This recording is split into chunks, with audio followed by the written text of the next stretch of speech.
Discurso sobre o colonialismo por Aimé Césaire. Capítulo 5. Por certo, o expediente é abrumador. Recorde-se que, historicamente, foi sob a forma do arquetipo feroz de um rude animal que, pelo exercício elementar de sua vitalidade, derramou-se o sangue e semeou-se a morte. Como revelou a sociedade capitalista a consciência e o espírito dos melhores. Desde então, o animal se debilitou, seu pelo escasseou, sua pele se danificou. Porém, a ferocidade permaneceu justamente mesclada com o sadismo. Hitler tem as costas largas, Rosenberg tem as costas largas. Também as costas largas tem Junger e outros. Os SS têm as costas largas. Porém, isso, abre aspas, tudo neste mundo transpira crime. O jornal, a murada e o rosto do homem. Fecha aspas. Isso é Baudelaire e Hitler não havia nascido. Prova de que o mal vem de mais longe. E Isidore Ducasse, conde Lautremont. A esse respeito já é tempo de dissipar a atmosfera de escândalo que foi criada em torno de Os Cantos de Maldoror. Monstruosidades? Arólito literário? Delírio de uma imaginação enferma? Deixamos disto. É cômodo fazer assim. A verdade é que Lautréamont só teve que olhar ao homem de ferro forjado pela sociedade capitalista para aprender o monstro, ao monstro cotidiano, a seu herói. Ninguém nega a veracidade de Balzac. Porém, cuidado. Fazei com que Valtrin regresse dos países quentes, dá-lhe as asas do arcanjo e o calafrio do paludismo. Fazei com que o acompanhem pelas ruas de Paris uma escolta de vampiros uruguaios e de espantosas formigas, e tereis a Maldoror. Diferentemente decorado, porém, se trata do mesmo mundo, do mesmo homem duro, inflexível, sem escrúpulos, amante como ninguém da carne dos seus semelhantes. Para abrir um parênteses em meu parênteses, creio que chegará o dia em que, com todos os elementos reunidos, com todas as fontes examinadas, com todas as circunstâncias da obra elucidadas, será possível dar uma interpretação materialista e histórica aos Cantos de Maldoror, que fará aparecer um aspecto demasiado desconhecido desta furiosa epopeia, o da implacável denúncia, de forma muito precisa, da sociedade. E isso não poderá escapar ao mais agudo dos olhares, e registremos, tudo se passava em 1865. Antes é necessário, claro, limpar o caminho dos comentários obscurantistas e metafísicos que ofuscam a interpretação. Voltar a dar atenção a algumas estrofes para a qual pouco se atenta. Aquela, por exemplo, estranha, entre todas as demais, da mina de piolhos, na qual só aceitaremos ver, nem mais e nem menos, que a denúncia do poder maléfico do ouro e da acumulação de riquezas. Restituir o verdadeiro lugar ao admirável episódio do ônibus e consentir em encontrar muito basicamente o que está ali.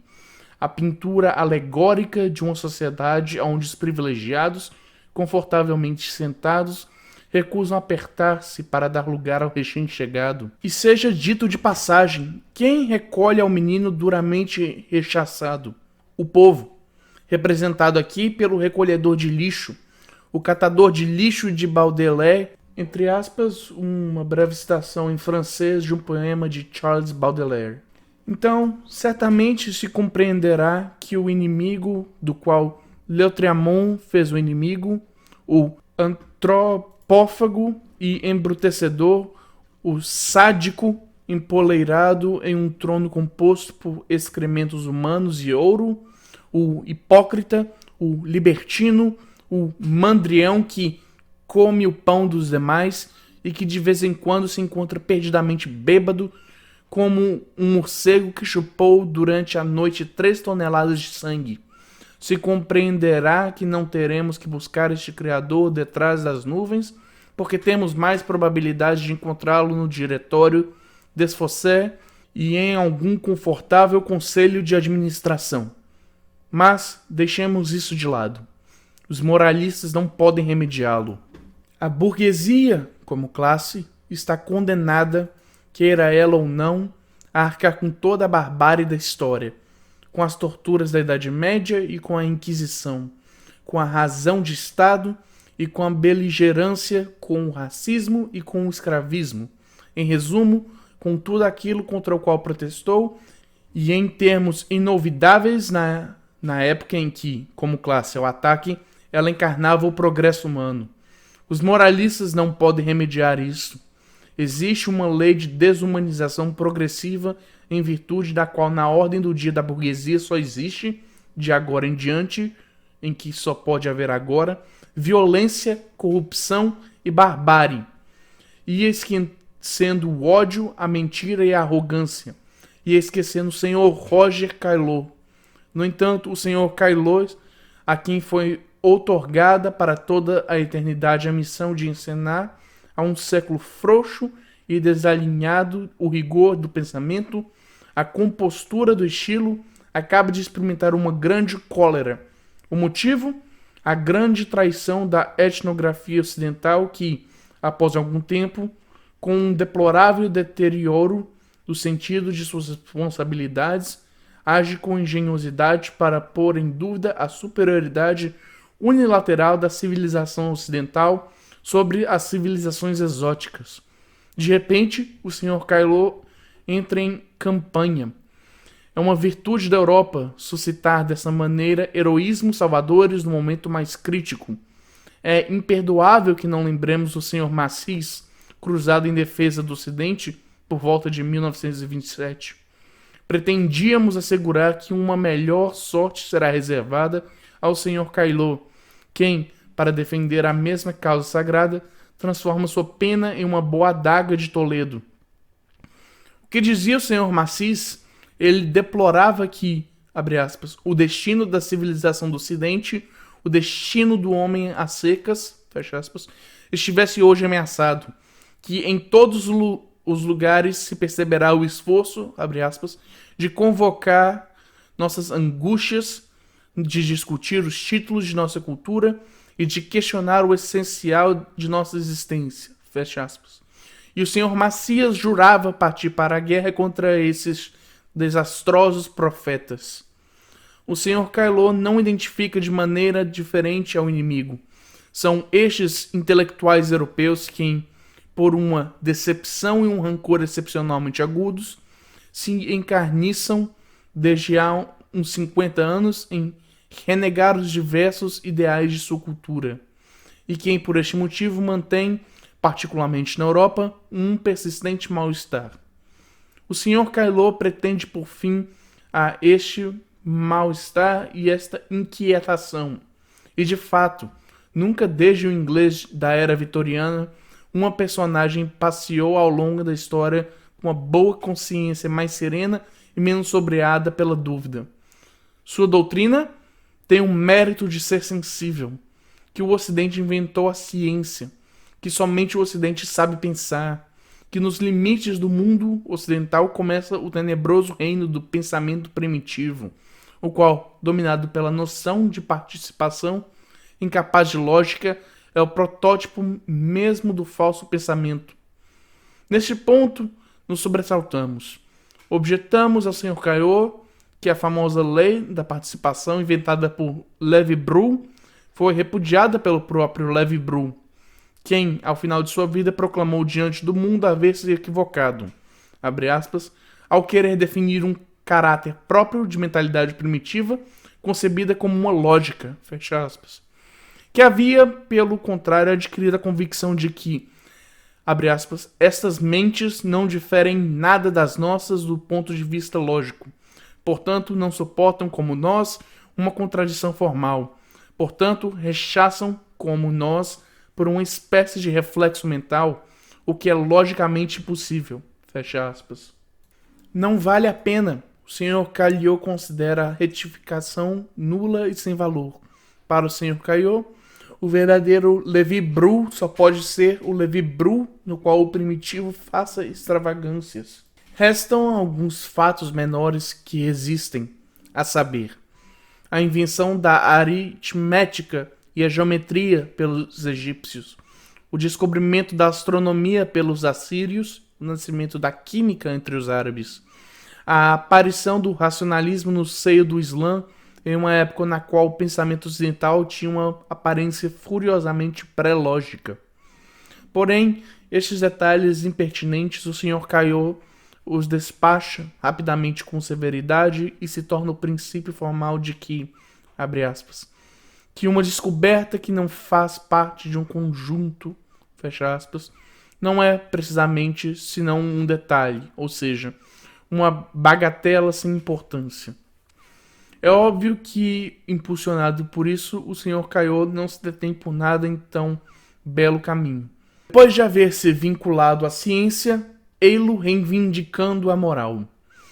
Tenham em conta, o Sr. Caillot nunca comeu a ninguém. O Sr. Caillot nunca pensou em acabar com a vida de um inválido. Ao Sr. Caillot nunca passou pela cabeça encurtar os dias de vida de seus velhos pais. E bem, eis aqui a superioridade do Ocidente, abre aspas.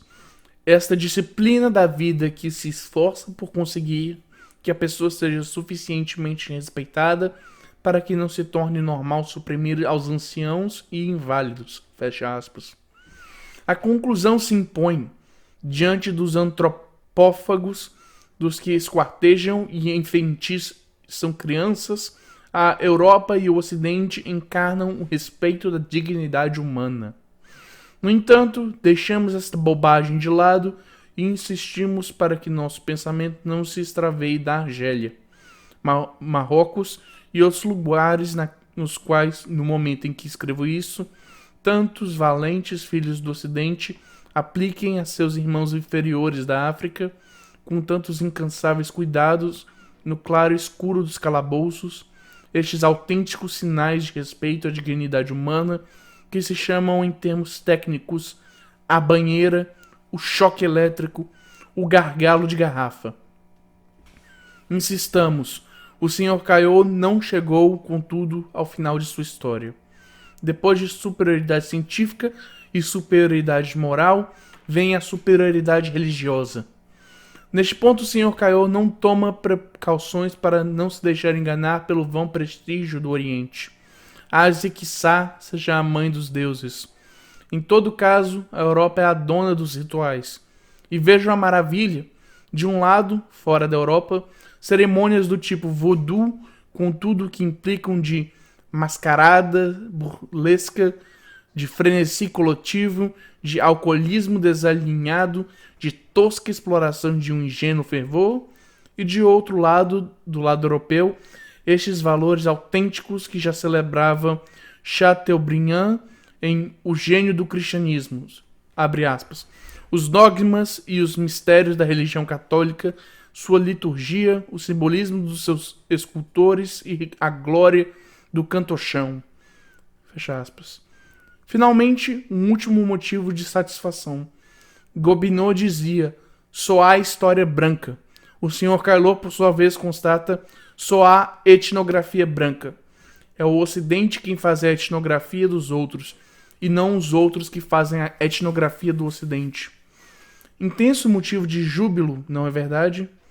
E nem por um minuto passa pela cabeça do Sr. Caillot que teria valido mais, olhado bem, não haver tido a necessidade de abrir os museus pela qual se jacta, que a Europa teria feito melhor tolerando ao seu lado as civilizações extra-europeias, realmente vitais, dinâmicas e prósperas, inteiras e não mutiladas, que havia sido melhor deixá-las desenvolver-se e realizar-se, que dar-nos para admirar, devidamente etiquetados, seus membros espessos, seus membros mortos, que ao final de contas o museu não é nada por si mesmo, que não diz nada, que não pode dizer nada, ali aonde a plácida satisfação de si mesmo apodrece os olhos, ali aonde o oculto desprezo pelos demais seca os corações, ali onde o racismo, confessado ou não, acaba com a simpatia. que não quer dizer nada se não está destinado a alimentar as delícias do amor próprio, que depois de tudo, o honesto contemporâneo de São Luís, que combatia o Islã, mas o respeitava, tinha maiores possibilidades de conhecê-lo que nós contemporâneos, que ainda que envernizados de literatura etnográfica, o desprezamos. Não, na balança do conhecimento, o peso de todos os museus do mundo nunca pesará tanto como uma cintilação de simpatia humana. E a conclusão de tudo isto? Sejamos justos, o Sr. Caillaux é moderado. Havendo estabelecido a superioridade do Ocidente em todos os domínios, havendo assim restabelecido uma sã e preciosa hierarquia, o Sr. Caillaux brinda uma imediata prova dessa superioridade e conclui afirmando que não exterminará a ninguém. Com ele, os negros estão seguros de não serem linchados, os judeus de não alimentarem novas fogueiras. Porém, tenhamos cuidado. É importante que se compreenda bem que esta tolerância, negros, judeus, australianos, a devem, não a seus méritos respectivamente, senão à magnanimidade do Sr. Caillaux. Não a um desígnio da ciência, que não saberia senão oferecer verdades efêmeras, mas um decreto da consciência do Sr. Caillaux, que só poderia ser absoluta, que esta tolerância não está condicionada, garantida por ninguém, senão pelo que o Sr. Caillaux deve a si mesmo. Quem sabe a consciência determine um dia liberar a rota da humanidade destes veículos pesados, de estes impedimentos que constituem as culturas atrasadas e os povos residuais. Porém, estamos certos de que, no instante fatal, a consciência do Sr. Caillaux, que de consciência limpa se transforma em seguida em bela consciência, deterá o braço assassino e pronunciará o Salve-se. Isso nos propicia a suculenta nota a seguir. Abre aspas. Para mim, a questão da igualdade das raças, dos povos ou das culturas tem unicamente sentido se trata-se de uma igualdade de direito, não de uma igualdade de fato. Em sentido idêntico, um cego, um mutilado, um enfermo, um idiota, um ignorante, um pobre, não se poderia ser mais considerável com os não ocidentais, não são respectivamente iguais, no sentido material do termo, a um homem forte, clarividente, completo, saudável, inteligente, cultivado ou rico. Este último tem maiores capacidades que ademais não lhe outorgam mais direitos, mas sim mais deveres. Igualmente, na atualidade, existem diferenças de nível, de potência e de valor entre as diferentes culturas, sejam suas causas biológicas ou históricas. Essas acarretam uma desigualdade de fato, não justificam de maneira alguma uma desigualdade de direitos a favor dos povos chamados superiores, como desejaria o racismo. Conferem a eles, sobretudo, cargas suplementares a uma responsabilidade acrescida. Fecha aspas. Responsabilidade acrescida? Qual então, se não a de dirigir o mundo? Carga acrescida? Qual então, se não a carga do mundo? E ao Caillaux Atlas se afiança filantropicamente no pó e coloca sobre seus ombros robustos e a inevitável carga do homem branco. Vocês me desculparão por ter falado tão prolixamente do Sr. Caillaux. Não é que eu superestime de modo algum o valor intrínseco de sua filosofia, entre parênteses. Vocês puderam julgar a seriedade de um pensamento que, reivindicando um espírito rigoroso, cede muito complacentamente aos preconceitos e gagueja o lugar comum com tal voluptuosidade. Fecha parênteses. Porém, esta filosofia merece ser assinalada porque é significativa. De que se trata? De que jamais esteve o Ocidente no momento mesmo em que se cita como nunca antes com a palavra humanismo, tão distante de poder assumir as exigências de um verdadeiro humanismo, de poder viver o humanismo verdadeiro, humanismo na medida do mundo.